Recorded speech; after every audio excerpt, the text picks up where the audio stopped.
Hello and welcome to Points of Interest. I'm one of your hosts, Jake, along with my co-host, James, over here. Hey, guys. If you're new to the show, this is Inverted Reality's gaming news podcast. Each week we collect video game news and stories from around the internet, bring them to you in a nice, easy-to-consume package at your own pace. We release the show in chunks. Like how I looked up instead of at the written-out form of this whole thing that we have. I'll think of the notes sometimes. sometimes. Man, I'm going to make it up. We release the show in chunks from Tuesday to Thursday. One little bits, then the whole show on Friday. You can get the show on podcast services around the globe and releases as a full video and MP3 on Friday on youtube.com/invertedreality. It's also when the audio comes out. This intro is a nightmare. Just like from top to bottom. Really good. Well done. That was good. We're keeping this one. Good words. Follow us on Twitter at IR Games. Stay up to date with what we're doing. We'll tweet out links and all the things we're doing. We're also doing a new show over at youtube.com/secondinvite, I believe it is. Well, it's actually not because they don't have enough subs yet. So they have They have the weird URL right now. We'll put a link in the description below. But head over there. It's a collaboration channel with us and some other guys that we've talked about before. Steve of War, who has been on the show, is kind of the head dude on the channel, if I'm understanding it correctly. Yeah, he does a lot of content there and runs a lot of stuff for it. We do a short form podcast called Boss Fight. So it's less news and more just kind of our opinions on things in the gaming world. But with lots of facts. We do research and we look things up. Yeah. We're not going to cite our sources, but it's a deeper dive into one single topic as opposed to kind of a broad scope like we do on this show. So if you're looking for that, you're going to hit up at Second Invite on Twitter. Comes out every Friday. Probably be around the same time our normal podcast goes up in its full-fledged form. But be sure to head on over there. They're about 15-minute episodes, so they're not a huge commitment. You know, I mean, that's the goal. Who knows what it'll grow to. But we also got a lot of other good stuff over there. I think that's enough for promo stuff. Yeah, that's enough promo stuff. So speaking of promo stuff and not, what have you been playing, Sweet James? Wolfenstein 2. I found a new image for it. It looks way cooler. It encompasses everything I love about this game. He's wearing a Vive. It's very similar to a Vive in that it does not survive a throwing knife. It's very similar. Hatchet defensibility. Hot take, Vives do not stand throwing axes. It's from early in the game. Yeah. This is actually from the early shot here. Yeah. So he's still in his first body. But so Wolfenstein 2, I just finished it this week, and now I'm going back through the Uber Commando stuff. I'm doing the side quests. I'm doing some of the collectibles. I don't know how far I'm going to go with it. I want to get all the weapon upgrades. There's a lot of them, and I want to do all of Max's toys because there's not a ton of those. Yeah. I've upgraded the weapons that I use. Yeah, like I have all the upgrades on the weapons that I use, and from there it's like, oh, I don't know what I want to upgrade. None of these sound cool because I don't use them. It kind of I don't know when I'm going to get sick of it, but I'm going through all the Uber Commando stuff. I might have to grind out Enigma codes, which is kind of That's annoying. what I need to do. That's like I've used all of mine. I've used all of mine, and I still have I have 3 or 4 that I have to go do, but then I have 3 or 4 after that still to unlock. And so I was looking it up online, and everything's like, well, just go grind these missions. I'm like, dang it.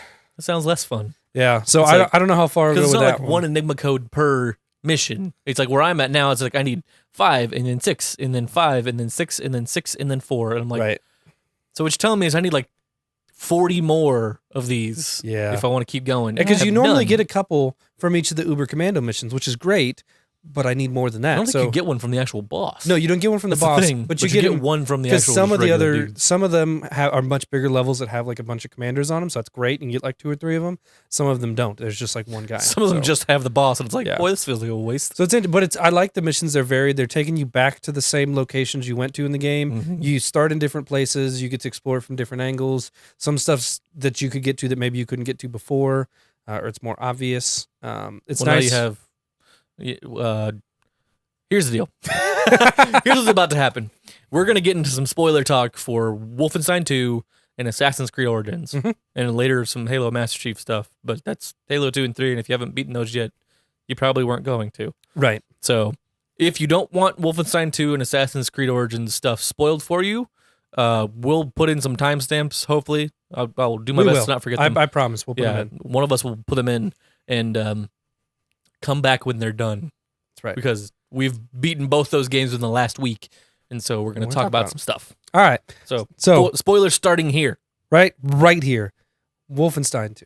Let's start later, the stuff you can get to because you have the power-ups. Right. Which power did you get first? You get the shoulder, like the of course, one? I got the shoulder charging one. Yeah. That because come on now, the other one said stealth, and the other one said something about not being awesome. So I decided to go with that, and it's there's just something about running people over at full speed because it's like, I don't know if I want to use my shotgun or my rifle, so I'll just hit him with my shoulder and I'll just charge at him. And it's gotten me killed in a lot of situations because, I mean, I look at them all the way around the corner. I'm like, I can run that far. I'm going to tackle that guy. But it's really fun. It's a cool mechanic. I like doing it to the commanders because when you shoulder charge the commander, they explode. They don't just like fall over dead. There's no body left. It's amazing. It's beautiful. No, I got the battle walkers. So battle walkers are interesting. I just got those. I like that they gave them to you later. Yeah, I sat there and I'm like, I kind of like the idea of having that, but I also like the idea of having that. I looked it up before I picked one to see if I would ever get a chance at the other ones. To say, yeah, don't worry, you'll get some later. Normally, I do look that kind of stuff up, be like, which one do I want to get? Because like, and it usually like lays out, if this is your play style, you want to get these. And so I got the battle walker ones, and for some of the, I don't know if it was commandos or some of the last missions, like there's bridges, and I'm like, gosh, I know he's over there above me, and I was like, oh. Just like plop up and you like shoot the guy. So my only problem, because they give you, the nice thing is that choosing any of them don't ward off missions from you. Like you could do all the main missions. There's just a way to get through with your particular power. Each of them. The only problem with mine is because it's bursting through doorways, right? It, like people know, like it even if they're not in the next room, it sets off the alarm almost every time. I mean, you're busting through a doorway, so it checks out. But I was kind of bummed because like, I'd like to kind of come in and like snipe a couple people off before they see me. Nope. I just busted down the door. And guys down the hallway were like, what? What's going on? So that kind of stunk, but not really because it's Wolfenstein. It's totally cool. You're not really needing to play this as stealth. How much stealth is really required. But yeah, after I was able to go back through in the Uber Commando missions and find the other two pieces, and then I went and got the upgrades for them because they're pretty easy side missions there in the main game. So very interesting stuff. We're probably going to have dogs barking in a second. Your dogs are going insane. Yeah. Clearly something's going on back there. But yeah, I loved it. The game was great. I loved seeing Hitler in the game. That was such a great thing, like when they're like, "Oh, the producer," and then Hitler like comes coughing into the scene. It's interesting because we obviously don't know what Hitler would have been like 15 years after World War II, right? We don't. Yeah. That he died obviously. So it's interesting to see him. He's insane, and he's still like this terrible, awful dictator, but he's also just kind of nuts, just a little bit crazy. He's crazy, and so like he just kills the actors. And did you kill Hitler when he gave you the chance to?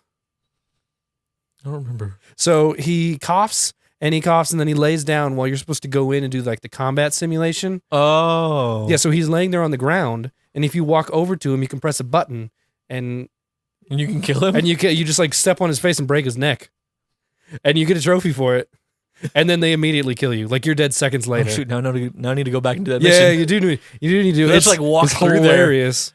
There. Yeah, it was awesome. There's part of me that does want to play through it again because we were talking about this. Yeah. I picked the older dude in the first game to live, and I picked him again in this one. Right. And so I played through this whole thing as with him, but then I don't know anything with the younger dude. Right. And so I know that like all the interactions are different because in the first game there wasn't a huge difference. We talked about it a little bit. This one, it's like there was like a couple full missions or side missions stuff dedicated to stuff around that, right? And so my guy was tripping on LSD. And it was awesome, and it was crazy, and it was weird. And so I want to see what it's like because at the end of the game, my guy gives a big speech, which I'm guessing your guy gives a big speech, the old guy. Yeah, so, it was weird. Because I looked up again because of the kind of memory I have. We were talking about the song, and I was like, crap, I forgot what the song was. So I looked it up on YouTube. I'm like, who's this guy talking? Like, what is? Oh, right. I'm like, who is this guy? Where's Fergus? Yeah. So I am going to play through it again. I haven't decided what difficulty level because I want to get another. Part of me is trying to decide if I want to go for the platinum. Like I'm on the edge, and I think I can commit to getting everything but like the hardest difficulty trophy. So like I want to get the collectibles because I think it's possible. So we'll see. I'm still on the fence, but I'm going to replay it again. I'm going to choose that. I just wished you could have like a new game plus where you could bring your weapons and upgrades and stuff with you. That would be kind of nice. But yeah, I loved it. The story was great. It kind of felt short, but I think it was just because I marathoned it for like a week. Yeah. It's just really cool. And the way you kill her at the end, just bam. And then like the credits, as the credits are rolling and it cuts back in and you propose to Anya and she's just sitting there still bleeding on the desk, like on this camera feed. She's just dead right there. Like, It was insane. It was graphic. It was beautiful. I love it. I love having actual side missions and other stuff to do now that the game's over. The first one, it was pretty much just like challenge arenas and go do the game harder. This is just like another dimension of the game. Yeah. So I like it. Yep. All right. Was indeed a good game. Would recommend if you haven't played it already. You finished Origins. So I beat Origins this week. Finally. Yes. I've been waiting for it. I loved the end of Origins because like I've played through, most of the, flagpole. Oh, yeah, tentpole. Right, tentpole. I was like, there's flagship tentpole. That's where I was getting confused. I was like, there's tent in there somewhere. I played the tent ship games of AC. Yeah. Yeah. But so the thing the guy has at the end is called the Apple of Eden, and that's big. That's a big piece from the very first game, right? And so it's just one of those things that they find in the first game and whatever, move on. So it's like, oh, it's cool, like seeing that again, and that's when they first find it, right? And it becomes part of what the Templars. Yeah, and see, those are things that I don't even know. Like, I thought it was cool when he took the little the bird skull or whatever and pressed it into the sand, or dropped in the sand and pulled it up and see it the made assassin logo. The assassin's logo. I was actually I love the story. I love the dynamic between Bayek and Aya. It was interesting because you could feel her pulling away the whole game. Yeah. Because she wanted to dedicate to what she was doing. And I think it's because she figured out a lot sooner that they were never going to be again because of what they had to go through. And so it was really bittersweet moment because you get to that, you're like, we did it. We could be together now. It's all good and happy. She's like, no. I know. It's so hard. Like every time you had an interaction with her, especially as someone who's married, right? But obviously someone who's never lost a child. Yeah, this is a little different. That's not something I hopefully will ever know. But it's one of those things you see every time he's there, and he's like, "Hey, let's do this." She's like, "No, I need to do this. I need to go do this." And you can just tell it's one of those things. Like he always said we, she always said I. Yeah, and it's like, yeah. So it was interesting coming down and the realization. She's just like, "All right, I'm going to leave." And this is not a place and time where you can call each other, where you can write letters. It's like, you may never hear or see from her again. She's going to Rome, which is basically the other side of the world as far as you know. Yep. So it was really sad, but it was cool because it had to happen. It made sense by that point. You see that moment where just Bayek turns from all right. Yeah. And let's go do this. And he didn't like it, but he knew that it needed to be done. He just becomes this hardened assassin dude. Love it's like, this is good. That's awesome. It was good. I liked that there were callbacks to the rest of the games. Obviously, there was some deep lore stuff referencing, in some of the caves you can go back and explore. There was a second visions. There was the second part with the visions and stuff that didn't make any sense to me. I guess some of that's some AC lore. Yep. Some of it's set up for the next stuff. Talking about Desmond, talking about the big event in 2012 Desmond is or something. the first. He's the very first guy. one, right? So he's the guy that plays. He plays as Altair, and he plays as as Ezio. Right. So it's interesting. I didn't know anything about the present day theme, and I had to go and read a little bit about the present day of what she was doing. Present day felt a little bit shoehorned in, tacked on. Oh yeah, it definitely was. In other games, present day is a lot more. Yeah, this part of what I feel like I only got forced out 3 or 4 times in a 50-hour span. Oh yeah. Which I've watched other people play AC and get pulled out more. So it was interesting. I had to read it, and so I guess the difference was that she built her own Animus, and she changed it because you could just use DNA from anybody and jump in rather than you having to have those people's DNA. So she found the burial site for Aya and Bayek and took their DNA and was able to jump into their lives at any point, which is really cool. And so she works for Abstergo, which is the bad guys, Templars. Which is the Templars, which is the Brotherhood or the Order in the game. Right. So that's what that is. And then the people that came to her were part of the Assassins. Yep. Right. So that's the Brotherhood or technically, yeah. Okay. All right. So it's one of those things as an Assassin's Creed person, you knew that and you were not confused. I got into that. I'm like, I don't understand. Yep. So it's interesting because they're taking the modern day story and they'll be able to use that, launch into it from the next one. So are they going to follow Aya into Rome? I don't know. We kind of did things in Rome right at the end, which felt a little bit tacked on. Which was just, that was the big thing. And you and I talked about this very briefly yesterday. Was you have this big final boss battle, which was legit difficult. Yeah. Not wow, this is stupid hard, but it was difficult. Yeah. And so you do this whole thing and you have this, this moment between Aya and Bayek, and they drop the skull and it makes the Assassin's Creed logo. You're like, oh, great. Now I'm doing ship comp. What the? Yeah. What is happening? Continue with Aya. Why am I still good? You play for another hour. Yeah. The ship combat was hard. I mean, the ship combat was it kind of is what it is, and I understand people love the ship combat from Assassin's Creed 4. Yeah. Cool. Put that in earlier. Like so you had it once you or missed twice your ending. with her. Yeah. Like, and then you go with her and you got to fight the dude that was second in command with the dudes you already killed. Which has been, you should have killed him already. So that felt which was weird. Hardcore, just felt tacked on. It was an easy boss fight because we dropped in there and I'm like, she's not very strong. He's got these whip around things that you just can't jump into, which turns out you can. Yeah, it was way as soon as you easier come than in I here, thought he stops, and it looked like it was going to be way harder just from the outside. Then once you start and your adrenaline builds really fast, I'm like, this is an easy fight. This should have been sooner.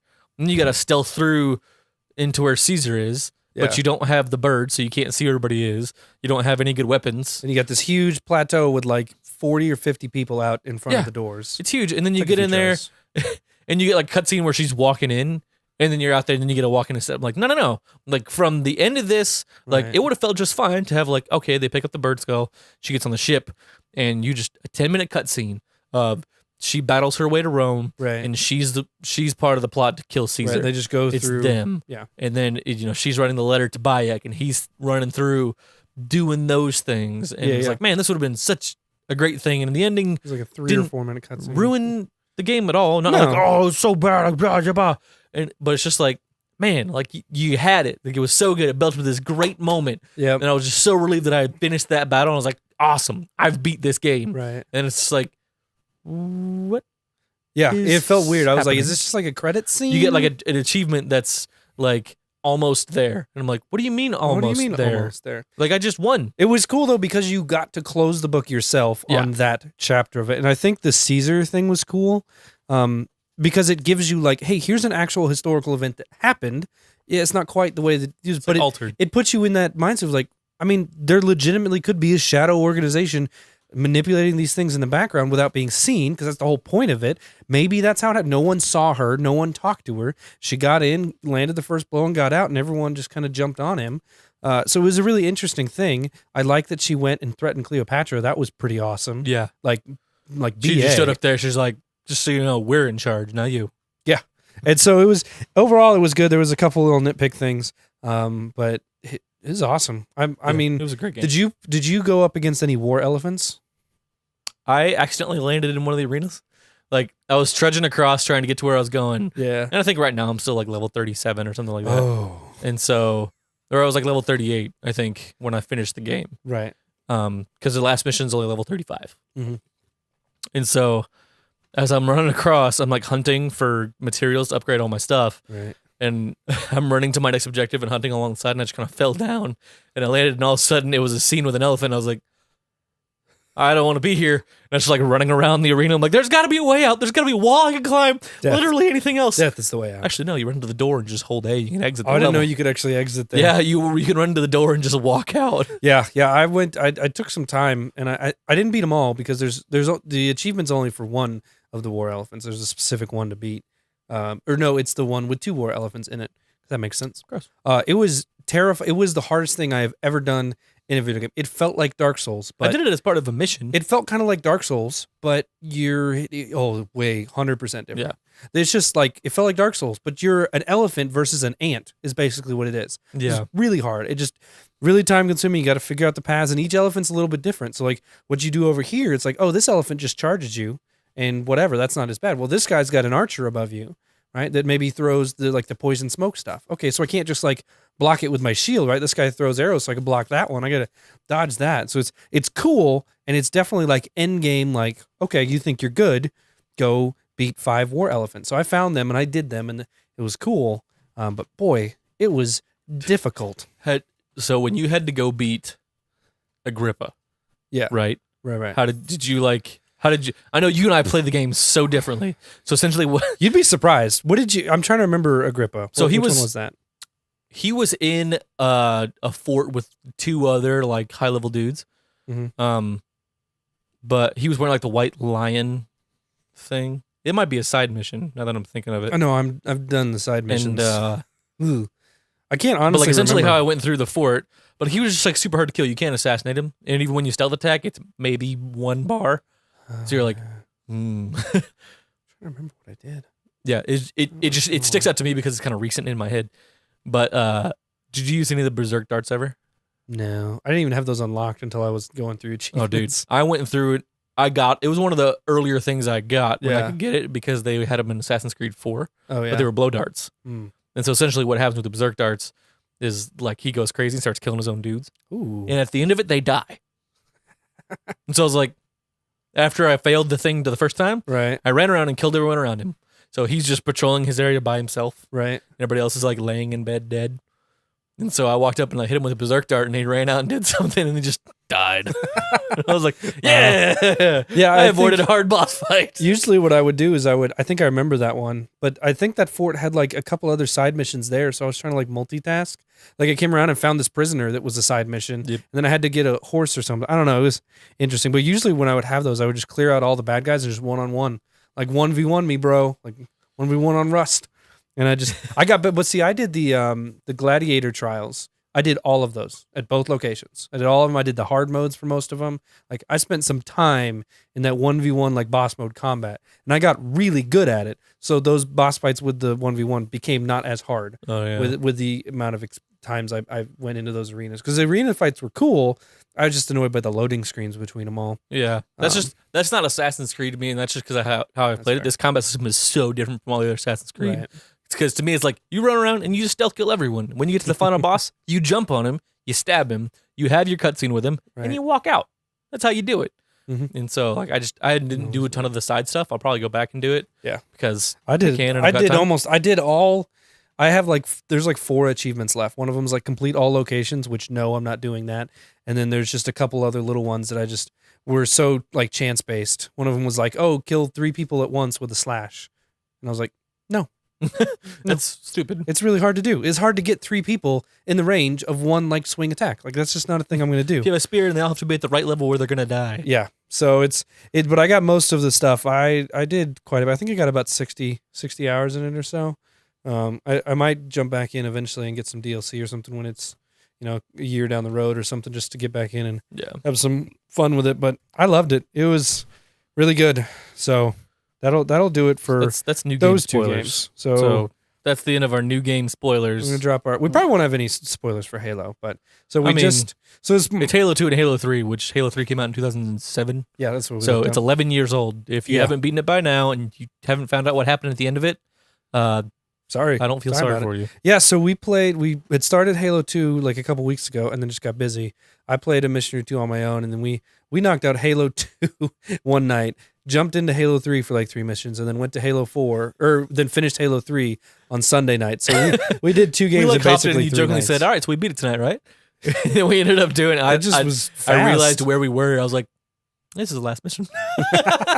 Yeah, well, because when you load up in the Master Collection menu, it tells you how many missions are on each game. So it's like I knew there was only 11 missions, and we were at 4 of 11 when we started the night. I'm like, this is all these par times are like 15 or 20 minutes. So in theory, should be able to knock it out, and we did. It's I was super disappointed in the remaster they did with Halo 3. I don't know if they touched. I don't know if they actually did anything with it. Maybe I know that they're getting ready to put out a big patch with MCC later this year. Maybe they're going to be redoing some of those things, because the cutscenes in 2 were unbelievable. 2 was amazing, gorgeous. All the visuals were redone, and I really like in the first 2 games you can flip back and forth between the old and new with a button press. Cutscenes were really good. The story's story, like it's not that outstanding, especially when you're playing co-op. We aren't really paying that much attention. No, because we're talking in cutscenes, right? But so Halo 3 is a good game, but the cutscenes looked horrendous. So bad. It was really bad. That's one of those things.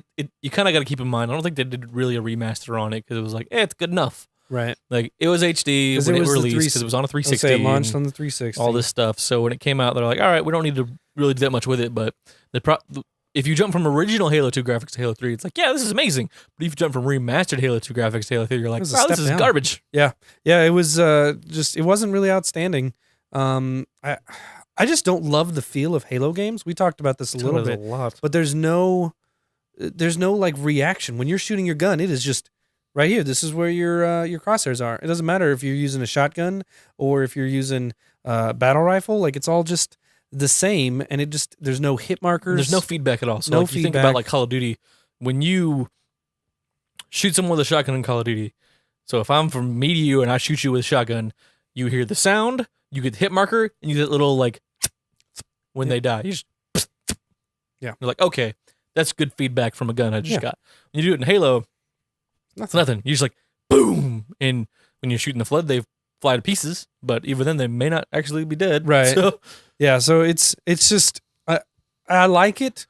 But I think I've been spoiled by. I mean, I've been playing Wolfenstein. Gets better. So I mean, we're gonna start in on 4 probably this weekend or during this week or something like that. I'm excited. This is as far as I've gone. Like I played the first 3 missions in Halo like 20 years ago, and that was my extent of Halo single player. Played multiplayer in the first 3 games. Mm-hmm. So I think 4 will be fun. We're gonna do 5 together because duh.